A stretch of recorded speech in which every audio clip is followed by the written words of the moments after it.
Hello and welcome to Elections Interview 2013 with me, James Binns. Here with me today is the wonderful Dave Gilani, who's standing to be your next president of SUSU. Dave, nice to meet you. Thanks for having me on, James. No problem. We're just going to have a general chit-chat, an informal discussion to give you guys at home an idea of what Dave stands for and to see if you want to vote for him. Dave, what's your key policies? So the main thing for me is being a president who can help different areas of SUSU come together and realise that we are all part of SUSU again. For too long we've kind of split up into the different areas that we kind of represent and support, from the AU to media departments to academic representation to welfare, when really we can achieve dozens more if we all come together as a students' union and work together to get more from the university. Okay. We currently get £2.1 million every year from the university in a block grant. However, they spend £25 million on the student experience. Okay. I think we could make some massive steps. We could do some amazing things if we come together as a union and start working with them rather than fighting between ourselves for that £2 million. When you say fighting between yourselves, what kind of examples have you got of that? I think it's the fact that it's just, we do so much that £2 million, although it seems like a lot, it's spread very thin. Clubs always say they don't have enough money, societies always want more, we always need to put more into our welfare services. These are all important things, and the issue is that we get money so that we can do what we do, but we're always expanding, we're always giving more to students, because Southampton students are incredibly engaged. They always want to do more stuff. It is fantastic. And we need to help the university to be able to take what the students are saying, and we can be their voice. We can take the things that 22,000 students are shouting about and tell that to university. Because they know that when they put more money into, for example, athletic union provision to fix drainage at Wide Lane, they know that then they're going to get more students coming to Southampton who like doing sport. They know that when we put more money into our welfare provision, less students are going to drop out of university. University knows it makes them look better, and we know that it's beneficial for our students. So that's what we need to focus on. It is quite interesting. I agree with you when you say there should be more cohesion between groups and societies. But how are you going to make that cohesion? Because you hear a lot of the time the athletic union saying we want more money, or sort of like the Performing Arts say we don't get any money because AU get it. What are you going to do to kind of ease over that? I think the real thing to do is, well, ultimately it comes down to communication, which is why I think I'm the best person for it, because I've had the experience as Vice President of Communications this year. The real thing to do is helping them realise that there is more. There is a university that has £25 million. It's not just SUSU. It shouldn't be the AU versus SUSU for the £220,000 in the AU budget. It should be SUSU and the AU being the same thing, really, working to get £900,000 investments to fix drainage at Wide Lane. It shouldn't be students from E&E committee fighting against SUSU to get sustainability put more on the agenda. It should be SUSU, which is the E&E committee, working with university to do amazing projects like they have this year, Southampton Blackout. That's where we make the biggest change, and that's why I think students will buy into it, because they know that we can do some fantastic things if we work together. Whereas if we try and keep kind of squabbling between ourselves to try and find money in our budgets, we're only going to achieve small things and pull money away from different areas. Yeah, I'd agree with that. I mean, talking about money, the thing that always comes up during this election debate is the surplus and all this sort of thing, and then money. As regards to the surplus, would you invest it straight away whenever there's a surplus, or would you kind of keep it and build upon it so you can do bigger, larger projects? I'm not a financial expert. I haven't gone to business school. I haven't run £1 million organisation. But the practice is that you save money for when it's needed. Students need to have reinvestment constantly, which is why we don't keep a massive surplus. We keep a healthy surplus, which means that we can do two main things. You need to ensure that the union can survive in worse times. In times like in the coming years, if student numbers continue to fall, we will get less money from the university. It will be harder, it will be tougher. That's when you need a surplus, because it keeps things like the Advice Centre alive. It keeps things like the bridge still going, because when numbers fall, you need to have something in the bank to protect you. It also means you can do bigger projects, because you're never going to make a surplus of £500,000 in a year.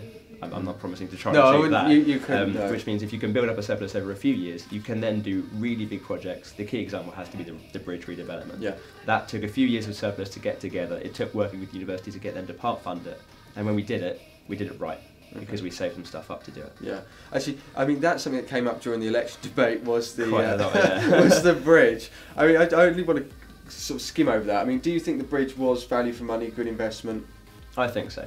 How much was it? It's about £320,000, I think. But not all of that came from the Students' Union, or at least we partly invested with the university. Okay, that's interesting, because I don't think that's something many of us knew about. No. It went to Union Council, it was asked there, Samling fought for it. It was a classic example of there being a lot of controversy around it, because that's a lot of money, isn't it? It could be going to clubs and societies. But Samling fought for it as a sabbatical because he said, and I believed him when he said it, that in the long run it will make money because it's become a fantastic place as a commercial service. In the coming years, as it's there for 5-10 years, it's a great space for societies and clubs to use as a social space to do performances. It's very well technically set up so that there don't need to be big tech charges when you use it. There still are some charges, we're getting better at working with that, we're not perfect yet. But it is a fantastic space which is so versatile now because we did it right. Yeah, I mean, what do you see your role as, sort of moving on, what do you see your role as SUSU president? What is the key feature of being president for you? For me, the real thing is about getting that culture of aiming higher. Okay. I really believe that if we keep fighting between ourselves and if we keep seeing SUSU as being the SABs and the AU as being separate and the JCRs as being separate, we're never going to achieve anything. We need to instill the culture back that I first saw and the thing I first fell in love with here at Southampton, which is that we're all working together to make it better for ourselves. We're all students who want to make the student experience better. So you are the coalition cohesion candidate. I just think that the university is there and they have some fantastic staff who are willing to work with us and who understand the importance of the student experience, who understand that there's more to university than just getting a degree, who you need to get a whole CV for your life set up here from extracurricular activities. You need to place a part in that. We need to be focusing on that. We need to be focusing on working on those bigger projects that can make the real change and stop it being about each area just trying to get more money from SUSU. Okay. The SABs this year have been, you sort of skim on that, the SABs have been quite controversial this year with sort of like the NUS referendum, because everyone sort of said, well, we had it 2 years ago, why are we doing it again? Yeah. Do you think and you are a SAB of course, you think, although you were neutral because you were a returning officer, weren't you, but do you think that the reputation of the SABs has been damaged, and if so, what can you do to make it better? I think it has been. I think what the SABs did was right. I think they made a decision that they wanted to try and show what they felt was true before there was a vote on it.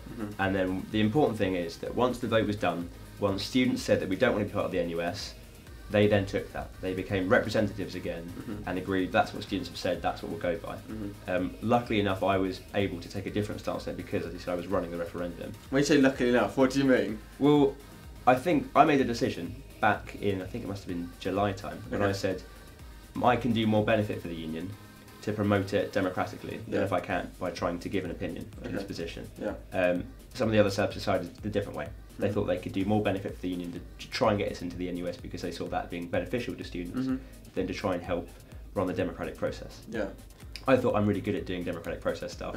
I enjoy it. We did really well in terms of turnout for the referendum. Yeah, it was up a couple of thousand, wasn't it? It was, yeah. It was a UK record, and that's the thing I wanted to try and do, and we achieved that.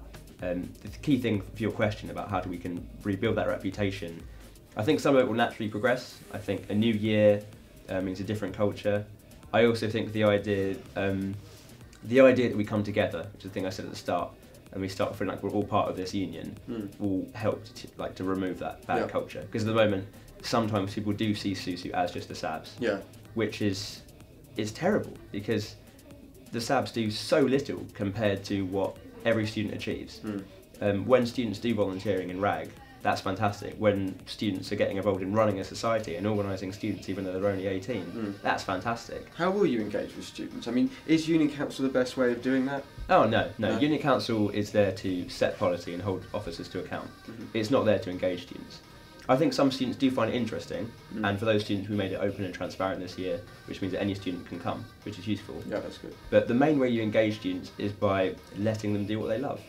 SUSU should be there partly to enrich the lives of students, and you do that by saying things like, if you want to start a society, find 25 people who agree with the idea and go and start the next picnic, soccer, or Quidditch society. Well, they used to be extreme ironing, didn't they? Yeah. If you focus on letting students do the things which are fun and they enjoy, and then you help them to see the benefit of doing those things in terms of personal development, then they feel part of SUSU again. Then they get to engage in the thing they care about, rather than the thing that you care about. Now that VP Winchester has sort of been taken away, that's sort of gone to communities, etc. How are you going to communicate and make a connection with sites like Winchester and make them feel involved? So I think it's important that all sites still get representation on a sabbatical level from the VP student communities. It has all the sites in their remit in there to represent them I think the key thing is that we have a Winchester officer. There is a position for that. There is an SGH officer for Southampton General Hospital. There is a National Oceanography Centre officer for NOC. Those are students who are working there, who are doing it voluntary part-time, so they need a lot of support. But they are the best representatives for those students because they know exactly where they're coming from. Yeah. I've never studied at Winchester. No. I could never be reflective of what they want, which is why we make sure there is an officer from those areas. Okay. The key thing, I think, in my role as president is things like, for SGH, trying to get them to have a budget for their officer in the same way that Winchester Exec has a budget. And this year Winchester did some new projects called Give It a Go. Where they I went to cover them, yeah, they did little activities to kind of show students that we have money to help you do the things that you love. So in future years, I want to see SGH doing a similar thing where they say, we know you're disadvantaged in the sense that you can't always do activities on the Highfield because you're here a lot of the time, you're on placements. Where can you do your activities? What do you need for us to help you do them? Here's a budget so that we can do things which don't try and break even, but we give you some support to get them going, and then they become sustainable. Okay. Just finally, Dave, why should people vote for you at home? Okay.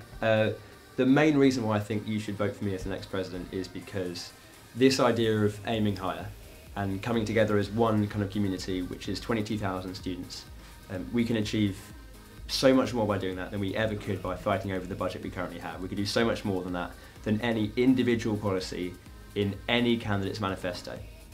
I truly believe that. And I think I'm the best person to fight for that culture where we're all coming together and working with university because of my experience so far. Firstly, in the sense that I've worked with them this year, so I know the people in the university who are supportive of this idea, I know the people in SUSU who want the areas to kind of get the big projects next. And secondly, in the sense of the experience that I've been through it in the worst of times.